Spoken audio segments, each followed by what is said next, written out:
Okay. All right. So good morning, James. Thank you for taking the time to talk to me today. We want to talk about the Dallas market, obviously, and we want to talk about how what we love it about this market, what the challenges we're having in this market. This is April of 2018, so it's got to be connected to the times, obviously. Maybe we could talk a little bit about the recent past, what's been going on, maybe try see trends and predictions, what's estimated, to happen in the future.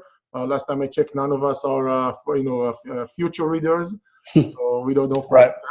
And maybe kind of talk about how to improve the chances of succeeding in buying in the Dallas area altogether. So with that said, I'm going to turn it over to you, but why don't we start with, let's talk about the economy at large, the Dallas, what are the main driving, driving forces of the economy, the main drivers that you can point out, and then we can steer into other things.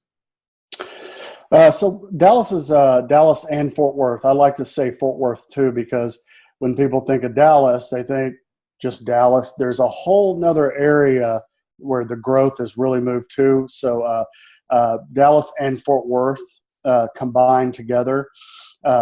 Its job growth is what's really it's turning the real estate market here. We're getting a lot of people moving in, a lot of companies coming in. Texas has a very tax-friendly philosophy. I don't know if using the right word there, but for businesses. So a lot of people are moving in. A lot of big companies moving in. State Farm is a recent one that's just come in. I think they're bringing 25,000 employees, and they've built 3 or 4 16, 15-story buildings in one little area, and they're bringing all their people in. I think they're from Illinois. Just down the road, TD Ameritrade's putting in there where I live. I live by the DFW airport.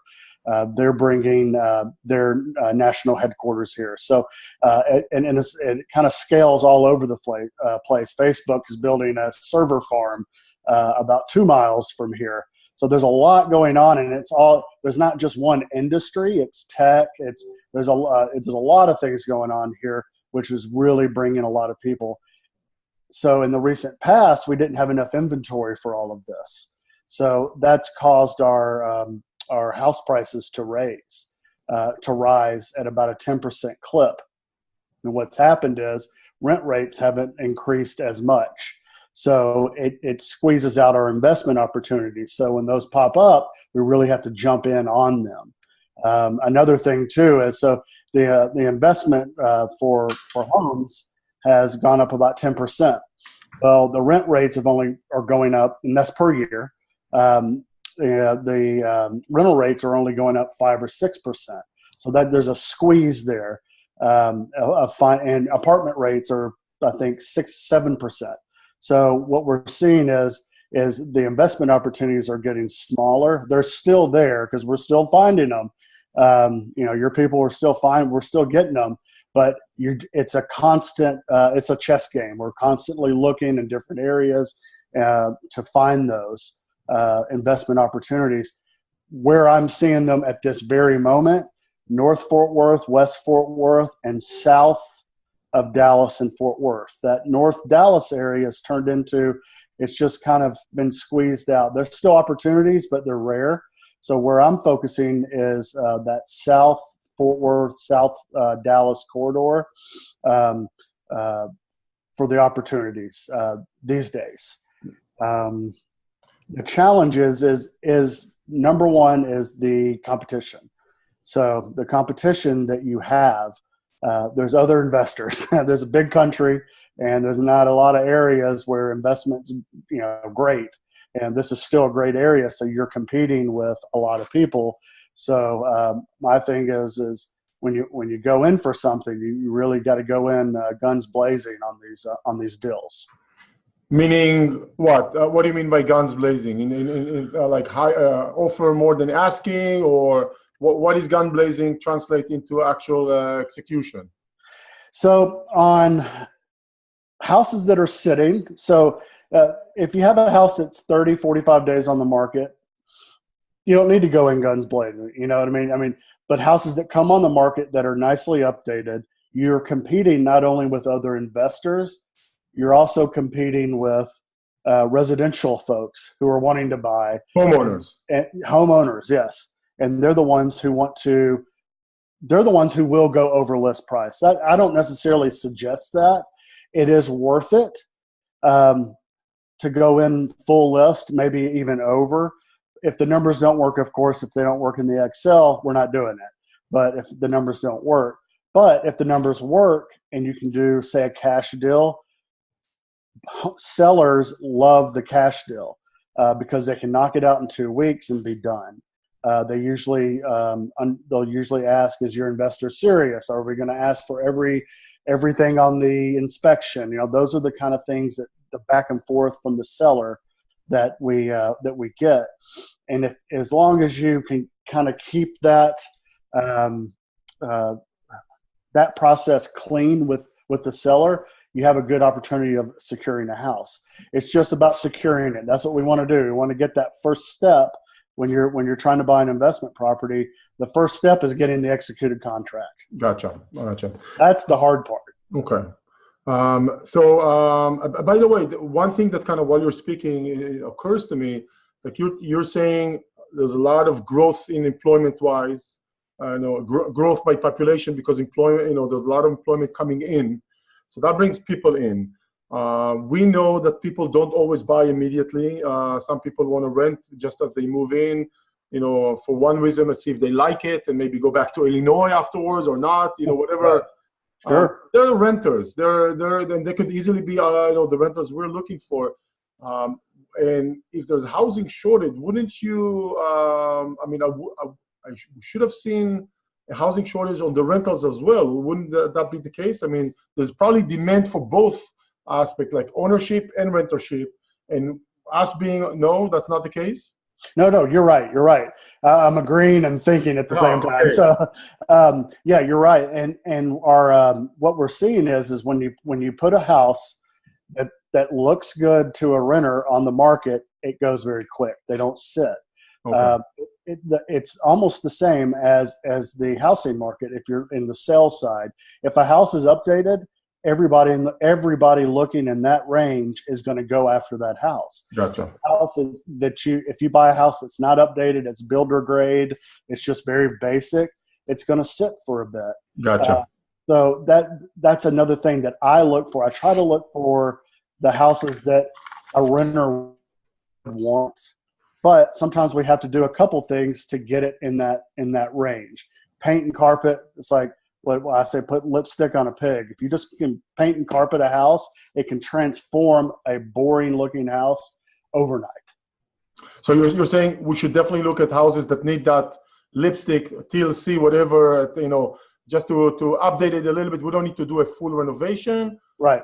But it needs a new coat of paint, maybe a new carpet or flooring, maybe right. Touch up, update a little bit, but not any breaking walls or reframing or moving things around. Just make it nicer. Exactly, because where I focus my houses to pitch to investors, my number one is area. It's got to be schools, because that's what's driving a lot of renters is schools. They see on Zillow the school ratings, and this school here is a 4 and this school is a 6. There's a big difference between those schools as far as what a renter sees. They want their kids to go to good schools, but they also want the house to be nice. So if we can just give it that pop in the pictures to get them in there. Gotcha. School districts override almost everything. Got it. When it comes to a lot of renters. Now there are certain areas, like I'm looking at a map, or you can't see it, but over in West Fort Worth, there's the schools. There's a situation where I pitch where I don't necessarily like the schools, but what I like is the location in this one little part of West Fort Worth, because there's a big Air Force base. There's a GM, General Motors plant. There's a big plant there that has 30,000 employees, and people want to be close to that. And a lot of them kids are retired, schools don't mean anything, and they're nice neighborhoods. So what you're saying, this is an area I just want to emphasize, because that's an important point. Schools are not, perfect, or they may be a little bit lower graded. However, there are things in in that territory or geographical area that are compensating, because the demand, there's not only a demand for for housing for renters, but it comes with a quality renters based on those employers, Air Force and GM and other things. I'm just trying to make sure I fully understand what you're saying here. Exactly. There's other factors there, and that's something I talked to the investor about. I go, here's the deal: when you look this up on Zillow and you're seeing the school ratings on these, it's not what I normally pitch to you, but here's why I'm pitching this one to you. So it's not that I wouldn't ever say it. I would explain what that is, but there are unique situations. Mitigating factors. Exactly. Right. There are situations where I could pitch something that I'm not a fan of the school, but I'm a fan of the area. Gotcha. And I think that I'm really glad you bring this one up, because what I'm seeing many times from our investors, a lot of them are very techy and very analytical. And by the way, I'm blamed for that as well. We go online, we do a lot of research online, and then we don't always pick up the phone to call the field people to know about those things that are not presented anywhere online, such as, yes, schools are great, but I'm not a fan of the schools, but I'm a fan of the area for those reasons, right? No Zillow, no Realtor.com, none of those websites will tell us that fact. It's only field people. I fully agree, and I'm really glad you're bringing this up, because that's the whole point of using people on the ground. Perfect, excellent point.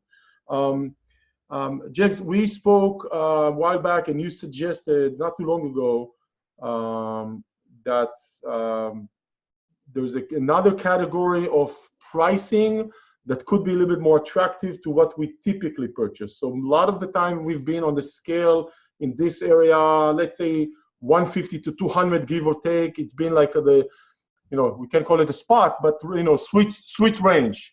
Sure. But recently, when you and I spoke, you told me we should actually consider looking at a little bit different price point. Tell me a little bit. Remind me our conversation, and why you suggested in this category or sub segment. Right. The sweet spot's moved a bit, as far as I can tell. Running numbers every day, seeing what makes sense on the Excel. The sweet spot's ticked up a bit. It's more in the 200 to 270 range. Is where we're 200 to 270. Yes, we're getting. I'm seeing more that makes sense in that range on numbers. Getting the numbers to match to pass the Excel. Go ahead. So let me I want to clarify. So obviously you're analyzing everything using our Excel with all the criteria, and you're saying instead of just trying to be at the 200-ish range, let's push it up a little bit to the 250, because at 250 we may actually get a little bit better rent purchase price ratio, and maybe even have a little bit less competition due to the pricing than going with the 200-ish or less, maybe even above 250, but just to give it a better kind of, not to cap ourselves, if we can, at 200-ish, actually push it up a little bit, because it does make sense. Right. Is that what you're saying? Yes, sir. And again, it's what the investors are comfortable with. But the numbers have just ticked up a bit. It's the numbers look. Now I can find all day $170,000 house that gets you about $90 on the rate of return, or right around the 100. Right at that point. It's been my experience that's not attractive to a lot of people. They want, if you want the 200 to the 300 per month rate of return after everything, according to the Excel, that's where the 200 to 300. Gotcha. Because I can find the 90s, and my pitch with that is, just wait a year. It's going to tick up, because the rates, the rent rates, rent rates do inflate. They do go up.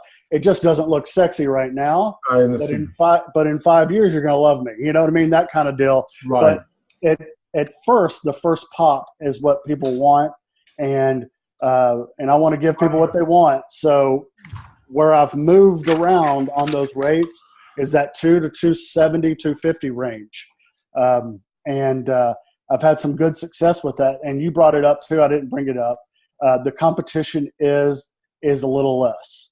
You don't have as many people jumping on those, and you don't have to necessarily get the full list price. And what I try to do too is, if the numbers don't work, I keep them in a pile over here. I kind of keep them over there and simmer, and I pull it out later when it hits that 20-day mark. And then I go back to it and go, is this one ready? Is this one ready? Smart. I like it. Is this one ready for a reduction? Got it. They might not have changed the price in MLS, but they've been sitting for 20 days, which is, for here, 20 days on the market is a long time. But it just all depends on your pricing. For a $170,000 house for 20 days, it just doesn't happen. It doesn't sit on the market. But that $240,000 250 house does, and that's where we find that opportunity and might be able to go in, get a little lower price, and if the numbers work. Right. Got it. Okay, that's good. That's very good. And I like your. I do that too. I save properties, and then even system sometimes reminds me, hey, this has been still on the market, or price drop, and they're like, oh. Right. Okay. Yeah, I have a folder over here that I just keep them in, and once a week I'll go back through and just kind of analyze them. Now, most of them disappeared. They're gone. They're under contract. But the ones that stay that stay on the market, those are the ones that I've actually had a couple of them here recently go under contract and actually go through. So you said schools is the most important thing when looking at the kind of the area, although we always have to remember the other factors, such as you mentioned in West Fort Worth. Are there any other specifics regarding maybe the neighborhood and or the house itself that we should be considering or emphasizing more important, like with a higher importance when buying? For example, some areas will tell you garage is not critical. Some areas will tell you, if we have a, fenced backyard, it really helps, because pets and kids. Sure. Obviously, those things are important. I'm just trying to say, in Dallas, we really have to have, besides the school, the following: better to be one level than two because of the heat, or vice versa. Better, people really like this kind of style. Are you seeing specific features of the house or the neighborhood that we should be considering, or maybe none? Right. My dream home for the investor that it always tends to work out for the renter is a 4-bedroom house with 2.5 bath and 2-car garage. If it's set 2-story or not, if it's 2-story, that master downstairs. Have the master downstairs. That's what I look for. They're not always out there. And they don't make sense a lot of time on numbers. But if I can find something like that, I zero in on that one, because those tend to fly off the market when you can find that house. That's my favorite. Now, in some markets, it just doesn't work. In some neighborhoods, they didn't build 4-bedroom houses. Right. So it doesn't work always. So I'm not just looking for that. That's just what I like. That's what I like, because that 4-bedroom gets you in that higher rent range, so you can get a little better rent price. Gotcha. Is what that does. So that's what I'm looking for a lot. Now, some areas, and people debate this all the time. Some areas I don't. If there's any power lines around the house, forget it. I move on. Right. I see it in the picture, no. And those areas in South Fort Worth, South Dallas, if I see power lines, I move on. And obviously, you're talking about the high voltage, I would assume, and not just the neighborhood connection to the house. Right. Yeah. Well, any power lines, any power lines? And now that's debatable, I guess. But But there's some areas where if I see power lines, I try to explain, because a lot of investors don't like that. They don't want to see the power lines. So I've gotten it in my head. It's not a good thing. But there's some areas where and these are homes that are built that are outside of your 1990 date. They're always in older neighborhoods. New neighborhoods don't have power lines anymore. Right. So for the most part, if it's passing your dates, in 1990 plus, you're not even seeing power lines. But there are some great areas in between Dallas and Fort Worth is the DFW airport. It's like smack in the center in the North DFW airport area. Well, these neighborhoods, that DFW has 80,000 employees, and those are high-paying union jobs. So there's a lot of opportunity there, but there's a lot of power lines. So I try to explain to them, here's two things. It's got some power lines, and it's a little older. The houses are a little older, but that DFW airport is always going to be there, and there's always going to be somebody that wants to work and live in this area, and the schools are good. So I'm glad you're bringing this one up, because my philosophy has always been stay away from the high voltage power lines. The big metal ones? Exactly. I mean, the ones that are, but I do know, by the way, I think that anytime you look before the 1990, like many times we looked at 1980 and after, which is still fits with our parameters, you will get a house that have them. It's just visually ugly. There's nothing beyond. It's not the high voltage. It's just the neighborhood poles. Those are many times those are wooden poles that bring the line. We see it almost everywhere. I think that's for me it's not a problem at all, unless there's a specific situation. But generally speaking, not a problem. Even the high power lines, many times you see them, and there's a corridor of some lawn of some maybe trails beneath, because everybody wants to stay away from them anyway. I may not take the one house that the row of houses that's close to it, but if the same subdivision, a house that it's a little bit farther away from those power lines, I would consider that for sure. For sure. Just not being very close to them in the proximity, but just street houses, power lines, I don't think that's a problem at all, because obviously those exist and they're out there, and by opting out of those, we are just opting out of a lot of potential good rental houses in good neighborhoods, for sure. Got it. Good. Okay, that's good. I'm glad that we're bringing all those points up. That's very, very good. Is there anything else you think worth mentioning regarding the DFW Metro we should know about? I know maybe maybe some projections, things that you're thinking that that are coming up, that we didn't talk about? My biggest thing for DFW is, I would say, first, patience on securing something. It's a bit of a process, just because I'm pretty picky on what I like to send. Now, we talk about this on our initial call, and I kind of explain how picky I am, and I kind of gauge the investor on what they're looking for and how picky they are too. We usually all kind of get on the same page. Patience as far as getting something, and my thing is too, there are opportunities for that big monthly, that big payday, that 200 to 300 range from the Excel, but there's more $100 ones that turn into those in a couple years, and that's what I think about DFW. I like to think 3 and 4 years out, because every year when renewals come up and all this for the tenants, it's a good 5-6% clip every year on the rentals. When we renew the rents, if I could get that message out there, that it might not be a sexy year 1, but year 2, year 3, it gets better and better and better and better. I agree. I know you preach that.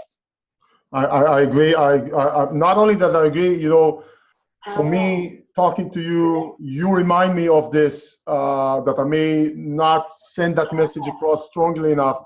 That's actually helpful, because I absolutely agree that when we start with $100 a month, kind of a cash flow based on the Excel, first of all, the Excel tends to take some precautions or be a little bit more conservative. It's not highly conservative, but it's not optimistic. So many times I hear from the investors the cash flow is actually performing better than the Excel. So you got to remember that's one thing. The other thing, that $100 per month that we're starting with, which is an average, not conservative, but realistic with a touch of conservatism, will not stay there for life. It will creep up over time. So think about the bigger picture, not on the $100 here that we're starting with. So that's very, very good point. I'm glad you bring this one up. So I wanna sum up kind of everything we talked about, just to make sure we all remember. So you talked about how growing the DFW is already, with a lot of companies and incentive to businesses to come in. So we're seeing an in-migration from other parts of the country to this metro. We're talking about the metro of Dallas-Fort Worth, not just Dallas. We tend to call it Dallas, but it's a DFW. You said that you suggested that we don't focus on what we're seeing online, schools rating, although school is rating is important. We have to understand, I like what you say, not fan of the school, but big fan of the area. That's an awesome statement right there. I think it says everything. Consider going to a higher price point of 200 to 270. It seems to be generating a better cash flow proposition for us. So don't stick to the cheaper properties per se, but we don't have to go high, very expensive, but maybe push it a little bit up. That's another point. Consider looking at homes that are 1980 and after, not just 1990. And if you're seeing some electrical lines in the neighborhood, not that big power lines, huge ones, but the neighborhood, it's okay. That's common. It's what's used to it. Those are many times established neighborhoods. They look nice. They have trees. They're grown. They have charm to the neighborhood. Very desirable, and especially if they're closer to the DFW that just have a very steady renter base because of the how big the DFW employer is. I would say those are the main things that I'm taking from this conversation. Don't focus on the $100. It's one parameter. It's not the most important one. Things do creep up over time. That's very, very important as well. Oh, lastly, offers. Cash offers are helpful. Tackle houses that need a little bit more work than a few $1,000s, all paint, all carpet, just to make it nicer. You will get your bang for your buck in terms of making the house more presentable.